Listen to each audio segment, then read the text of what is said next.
For instance, in Lebanon, in the old days, when it was time to, you don't mind my eating while we talk, do you? I always do. When it was time to use your last of your old yogurt, Grandma Abdo would drain the yogurt that was now too sharp in flavor, and form it into little balls and put it in olive oil and garlic. So I have some olive oil ready. I don't know that she used garlic. I think she just used olive oil, but I like it with garlic and oregano. This is simply heavenly. And some oregano. You understand what I'm doing here, don't you? Making a heavy oil. There it is. Now into the olive oil, garlic, and oregano, I'm going to place some little balls of cheese. Roll them like so. It's about that size. And slip them into the oil. And the next time and then you cover these up in a jar, put them in the refrigerator. And the next time you have a cocktail party, and you want to absolutely wow them, well, you remove from the refrigerator these little yogurt balls in olive oil, garlic, and oregano, and knock them dead. Just knock them dead. Spread these on a cracker for a cocktail party. Superb dish. And easy. You see how easy this is? Make your own cream cheese. And it's not a cream cheese at all. Make your own yogurt cheese. That's enough for right now. You get the idea. And I'm a mess. Let me get my hands cleaned off. And then we'll go on to some more dishes with yogurt. Ancient cheese product. And very good for you. Yogurt's good for the system, you know. They claim in Bulgaria, the old men in Bulgaria claim that they're 100 years, they live to be 100 because they eat yogurt. There are people in Russia who make the same claim. I don't know how to argue with them. Maybe I shouldn't argue at all. That's a possibility, you know. Shouldn't argue at all. Let me check the eggs. I think they're done for sure. I bet I've overcooked them because we were busy talking. And you say, who? Me busy talking? Yes, I know I'm doing all the talking. They look fine. That's too small. Let me get a larger plate here for you. Pan's hot. Are you ready? This is a gorgeous dish. There you are. Yogurt with egg, garlic, and onion. A classic dish there from Turkey and Lebanon. It's a lovely thing to try. Let me show you how to do a sauce too. I have a, I'm going to mix half a cup. I want to do a yogurt sauce for you. It's a snap. I want a half a cup of chicken broth. All right. There it is. I want a half a cup of white wine. You measure these things, will you? Half a cup of white wine and a half a cup of yogurt. Those three items comprise the base for our yogurt sauce. 1, 2, 3. Got it? Half a cup of chicken broth, half a cup of white wine, dry, dry, dry. For heaven's sake, don't put any sugar in this. And then half a cup of the wine, yogurt, and chicken broth each. And we're going to thicken that with 2 tablespoons of water, into which we're going to place 2 tablespoons of flour. Stir it up, make a thickening. Nothing to this. Be sure and crank out the lumps. Or you could use the other common thickener, you see, which is a roux, remember? A roux would be easy to use too. A roux is made of butter and flour that you cook together so that each little grain of flour is covered with the butter. Now we'll stir this into our simmering broth. And after, stir this for about 15 minutes till it bubbles and thickens. And you want to cook the flour. You see, you don't want it to taste pasty, for heaven's sakes. Yuck. And after that time, I have it all made for you here. After that time,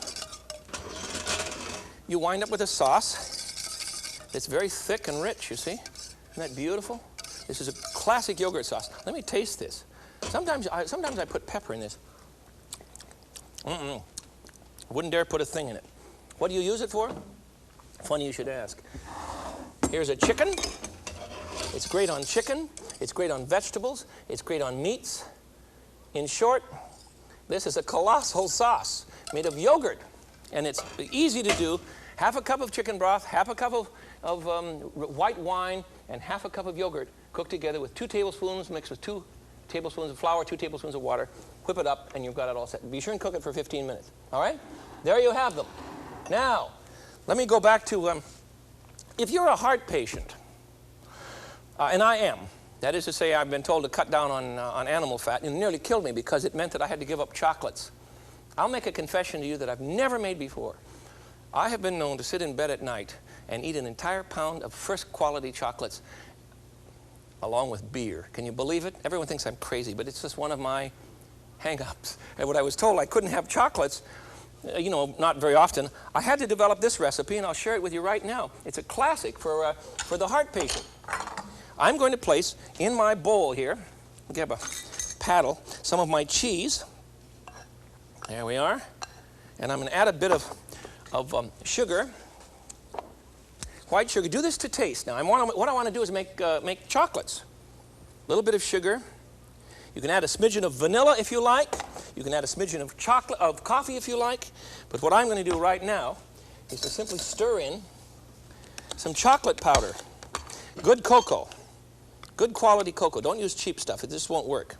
It will taste phony to you. You have to use quite a bit because this does have, and there's a lot of, in chocolates, it's solid chocolate. You're not worrying about that. But this does have a bitter flavor unless you put in a lot of chocolate. And we'll blend this in. And what you'll wind up with is a candy that will keep you from going berserk if the doctor said, please cut down on fats. So this one, you simply mold this now into little round balls. And I'll just do one here for you. Roll these into little round balls. If you want to roll them again in chocolate, why, of course you can. And if you'll refrigerate these little rascals, they will chill nicely and will set up. And you'll have a marvelous chocolate delicacy. Well, let's check it. Let's check it right now, huh? See what happens. It's a little sour. It needs more sugar. Just a smidgen more sugar. But boy, I could get by on that. And I do. It works. It really works. That's awfully good. There. Let me do one. Well, let's see. Let's do one more. I've got another bowl for you. There are a lot of herb cheeses on the market that are delicious, but they're very expensive. And if you make your own yogurt cheese, look what you can do. On this one, for instance, let me set these out here for you. On this one, for instance, we're going to put some cheese in our bowl. Look at that. I've spilled chocolate on the edge of my cheese. That's all right. Worst tragedies have occurred in my kitchen, I'll tell you. This cheese on the edge of the towel is much drier, so you can pick up pieces on the edge, and that'll be the dry portion of the cheese that you want to use for your mixing. And then the softer cheese you can use for breakfast or for a cream cheese, you see. To my yogurt cheese, then, I want to add a bit of garlic. I'm making an herbed cheese now. Again, for a party spread. And for me, I think a party involves, you say just yourself when you get home from work, I'm worth a party.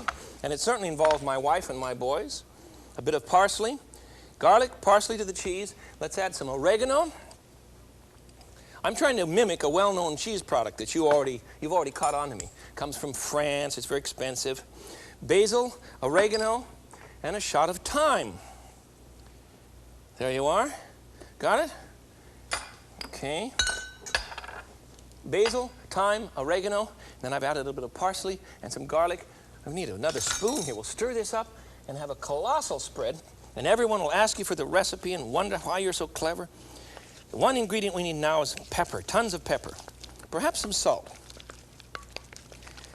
Let's add some salt and pepper to this right now, and then I'll taste it, and we'll give it a proper critique, which you must always do when you're cooking. Keep that finger going, get it in and out of the sauces.